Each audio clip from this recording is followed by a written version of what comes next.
સુરતમાં પત્રકાર હોવાની ઓળખ આપી લોકોને બ્લેકમેલ કરી લાખો રૂપિયા પડાવનાર આરોપીને પોલીસે ધરપકડ કરી.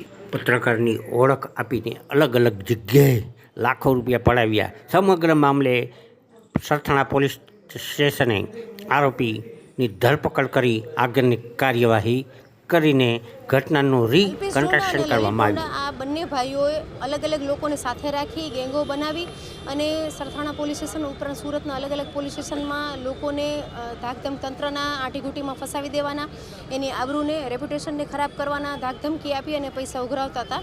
અલગ અલગ છે ને હાલ સરથાણા પોલીસમાં 3 ગુનાઓ દાખલ થયેલા છે. ઉપરાંત આ બંને ભાઈઓ વિરુદ્ધ એક વિરુદ્ધ 12 ગુના છે ને એક ભાઈ વિરુદ્ધ જે છે 8 ગુના અગાઉ પણ દાખલ થયેલા છે.